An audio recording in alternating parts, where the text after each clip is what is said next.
Hello friends, ओम श्री गणेशाय नमः। आप सभी का स्वागत है आपके अपने यूट्यूब चैनल पर। फ्रेंड्स, आज हम आपको इस वीडियो में बताने जा रहे हैं पौष मास की संकष्टी चतुर्थी का शुभ मुहूर्त, चंद्रोदय का समय, पूजा विधि, महत्व, व्रत कथा और गणेश जी को प्रसन्न करने के उपायों के बारे में। फ्रेंड्स, वीडियो शुरू करने से पहले आपसे रिक्वेस्ट है, अगर आप हमारे चैनल पर नए हैं और आपने अभी तक चैनल को सब्सक्राइब नहीं किया है तो प्लीज़ सब्सक्राइब कीजिएगा चैनल को, साथ ही प्रेस कीजिएगा बेल आइकन को, जिससे नए वीडियो से रिलेटेड नोटिफिकेशन आपको तुरंत प्राप्त हो सके। और वीडियो पसंद आने पर वीडियो को लाइक और शेयर जरूर कीजिएगा ताकि सभी भक्तों को इस वीडियो का लाभ प्राप्त हो सके। और कमेंट बॉक्स में ओम श्री गणेशाय नमः जरूर लिखिएगा। पौष मास की चतुर्थी विघ्न विनाशिनी होती है। ये बड़े से बड़े संकट को भी दूर करती है। इस व्रत के प्रभाव से प्रभावशाली व्यक्ति भी वशीभूत हो जाते हैं। ये सभी विघ्न बाधाओं को दूर करती है। इस तिथि को गणेश जी के लंबोदर रूप की पूजा की जाती है। जो भी इस व्रत को श्रद्धा पूर्वक करता है उसे सफलता अवश्य प्राप्त होती है।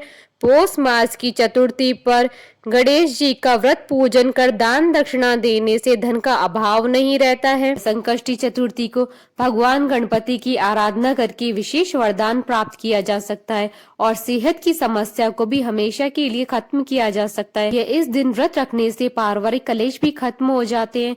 यदि किसी जातक के जीवन में लगातार परेशानी आ रही है तो उसे संकष्टी चतुर्थी के दिन शक्कर मिली दही में छाया देकर भगवान गणेश को अर्पित करनी चाहिए। इससे रुके हुए काम बन जाते हैं। इस दिन भगवान गणेश जी का विधि पूर्वक पूजन करने से सभी मनोकामनाएं पूरी होती है। मान्यता है कि संकष्टी चतुर्थी संकटों को खत्म करने वाली चतुर्थी है। गणेश जी को इस दिन दूर्वा चढ़ाना चाहिए। दूर्वा में अमृत का वास होता है। गणेश जी को दूर्वा अर्पित करने से स्वास्थ्य लाभ होता है। संकष्टी चतुर्थी के दिन पूजा के साथ व्रत करते हैं। भगवान गणेश जी के भक्त इस दिन व्रत रखते हैं और चंद्रमा के दर्शन के बाद ही उपवास खोलते हैं। इस दिन रखे जाने वाले व्रत में फलों का सेवन किया जा सकता है। इस दिन भगवान गणेश का ध्यान करना अति लाभदायी सिद्ध होता है। इस दिन व्रत रखने वाले जातकों को दिन में सोने से बचना चाहिए और कम बोलना चाहिए। ऐसा माना जाता है कि यदि इस व्रत को पूरे श्रद्धा भाव, विधि और आस्था के साथ किया जाए तो जीवन के सारे दुख दूर हो जाते हैं। संकष्टी चतुर्थी हर माह में आती है, इसलिए यदि कोई जातक साल की सभी संकष्टी चतुर्थियों पर व्रत रखता है तो उसे मनचाहे फलों की प्राप्ति होती है। सूर्यास्त के बाद चांद को तिल, गुड़ आदि से अर्घ्य देना चाहिए। इस अर्घ्य के बाद ही व्रती को अपना व्रत खोलना चाहिए। संकष्टी चतुर्थी हिंदू धर्म का एक प्रसिद्ध त्योहार है। हिंदू मान्यताओं के अनुसार किसी भी शुभ कार्य को करने से पहले भगवान गणेश जी की पूजा की जाती है। भगवान गणेश जी को अन्य सभी देवी देवताओं में प्रथम पूजनीय माना गया है। इन्हें बुद्धि, बल और विवेक के देवता का दर्जा प्राप्त है। भगवान गणेश अपने भक्तों की सभी परेशानियों और विघ्नों को हर लेते हैं, इसलिए इन्हें विघ्नहर्ता और संकट मोचन भी कहा जाता है। वैसे तो हिंदू धर्म में देवी देवताओं को प्रसन्न करने के लिए ढेरों व्रत उपवास किए जाते हैं, लेकिन भगवान गणेश जी के लिए किए जाने वाला संकष्टी चतुर्थी व्रत काफी प्रचलित है। संकष्टी चतुर्थी का मतलब होता है संकट को हरने वाली चतुर्थी।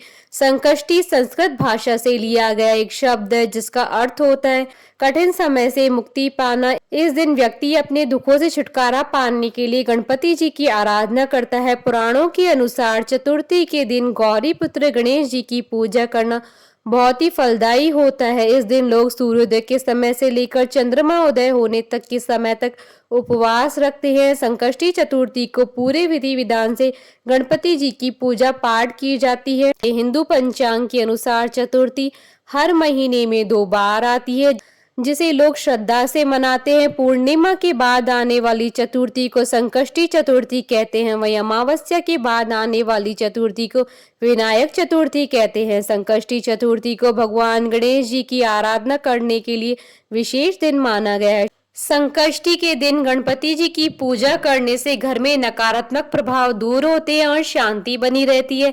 ऐसा कहा जाता है कि गणेश जी घर में आ रही सारी विपदाओं को दूर करते हैं और व्यक्ति की मनोकामनाओं को पूरा करते हैं। चंद्र दर्शन भी चतुर्थी के दिन बहुत शुभ माना जाता है। सूर्योदय से प्रारंभ होने वाला यह व्रत चंद्र दर्शन के बाद ही संपन्न होता है। पूरे साल में संकष्टी चतुर्थी के 13 व्रत रखे जाते हैं। सभी व्रत के लिए एक अलग व्रत कथा है। फ्रेंड्स, अब आइए जानते हैं साल 2023 की पौष मास की संकष्टी चतुर्थी की शुभ मुहूर्त के बारे में। हिंदू पंचांग के अनुसार साल 2023 में पौष मास की संकष्टी चतुर्थी का व्रत 30 दिसंबर 2023 शनिवार के दिन है।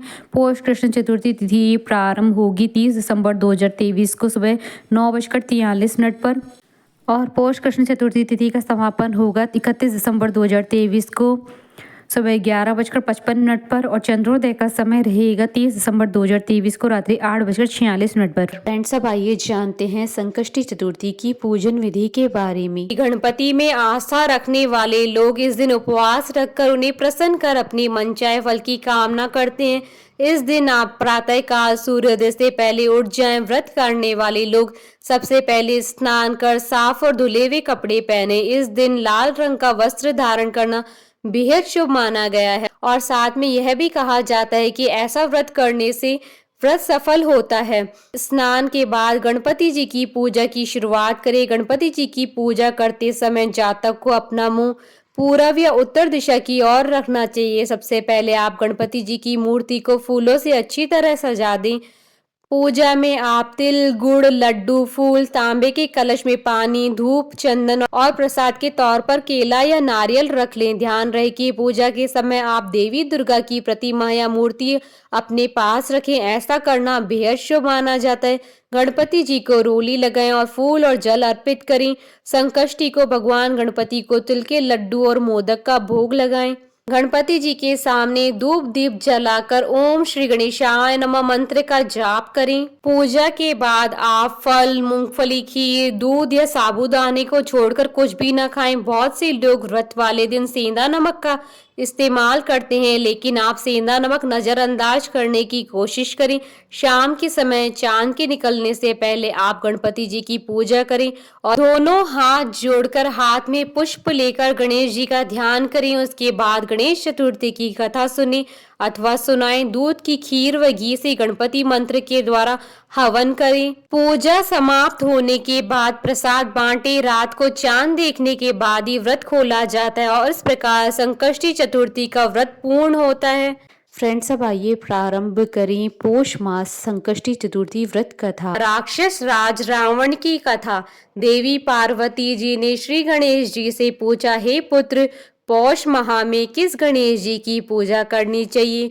पूजा का विधान क्या है और भोजन में क्या करना चाहिए? संक्षेप में आप यह सब बतलाइए। श्री गणेश जी ने कहा, हे माता, पौष माह की चतुर्थी संकट नाशनी होती है। इस दिन लंबोदर नामक श्री गणेश जी की पूजा करनी चाहिए। इसके उपरांत भोजन में गोमूत्र ही पीना चाहिए। व्रती को पूजन पूर्वोक्त रीति से करना चाहिए, अर्थात सारे दिन शांत स्वभाव से उपवास रखकर व्रत करे, ब्रह्मचर्य का पालन करे, दिन में सोए नहीं, रात को पूजा से निपटकर ब्राह्मण को भोजन कराएं।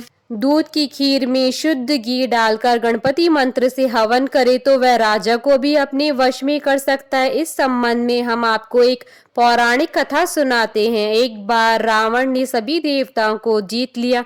घमंड की नशे में चूर होकर उसने संध्या करते हुए बाली को पीछे से जाकर पकड़ लिया। शक्तिशाली बाली रावण को अपने बगल में दबाए हुए आकाश के रास्ते किष्किंधापुरी पहुंचा और रावण को खिलौने के रूप में अपने पुत्र अंगद को दे दिया। अंगद ने रावण के गले में रस्सी बांधकर उसे नगर में घुमाना शुरू कर दिया। संसार को जीतने वाले रावण की यह दशा देखकर समस्त नगर में रहने वाले उस पर हंसने लगे। वे कहने लगे कि अरे जरा देखो तो सही, यह विश्व विजेता रावण आज राजकुमार अंगद द्वारा सड़कों पर घुमाया जा रहा है। नगर वासियों की बातें सुनकर रावण शर्मिंदा होकर लंबी लंबी सांस लेने लगा। उसका घमंड चूर चूर हो गया। उसने अपने नाना पुलस्त्य मुनि को याद किया। अपने नाती की दीन पुकार सुनकर मुनि को अचंभा हुआ कि उसकी नाती की ऐसी दशा क्यों हुई। अधिक गर्व करने से देव, दानव, मनुष्य आदि सभी का नाश जरूर होता है।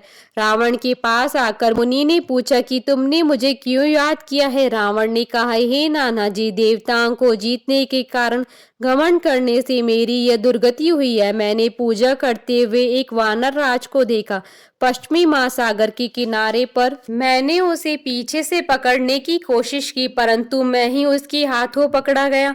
उसने मुझे यहाँ लाकर मेरे गले में रस्सी बांधकर अपने लड़के को खेलने के लिए दे दिया। इस दुर्दशा को देखकर नगरवासी मेरी हंसी उड़ाते हैं। हे देव, इसी चिंता से मैं दुखी रहता हूँ। रस्सी बंधे रहने से मैं कमजोर हो गया हूँ। हे स्वामी, अब मुझे क्या करना चाहिए? मेरे समान आपके कुल में कोई अन्य कुल को कलंकित करने वाला नहीं है। अब आप ही मुझे बचा सकते हैं। पुलस्त्य ऋषि ने कहा, हे रावण, डरने वाली कोई बात नहीं है। मैं तुम्हें इससे छुटकारा दिला दूंगा।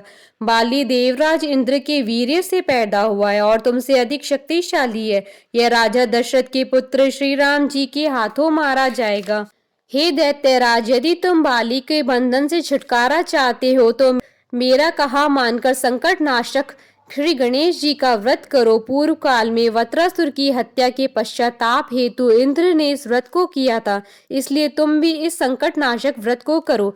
बहुत जल्दी तुम्हारा संकट दूर हो जाएगा। ऐसा आदेश देकर पुलस्त्य ऋषि वन में प्रस्थान कर गए। तत्पश्चात रावण ने इस व्रत को भक्ति पूर्वक किया। हे देवी, इस व्रत को करने से रावण उसी समय बंधन से मुक्त हो गया तथा सुख से अपना राज्य करने लगा। श्री कृष्ण युधिष्ठिर से कहते हैं कि हे धर्मराज, आप भी इस व्रत को करें। इसके प्रभाव से आप युद्ध में समस्त शत्रुओं को मारकर अपनी सुंदर राज्य को प्राप्त करें। श्री कृष्ण जी की कथा अनुसार युधिष्ठिर ने पोष कृष्ण चतुर्थी का व्रत विधि सहित किया और अपने राज्य को दोबारा प्राप्त कर लिया। जो भी इस व्रत को श्रद्धा पूर्वक करता है उसे सफलता अवश्य प्राप्त होती है। बोले भगवान श्री गणेश जी की जय। हमारे साथ इस वीडियो में अंत तक बने रहने के लिए आपका धन्यवाद। ओम श्री गणेशाय नमः।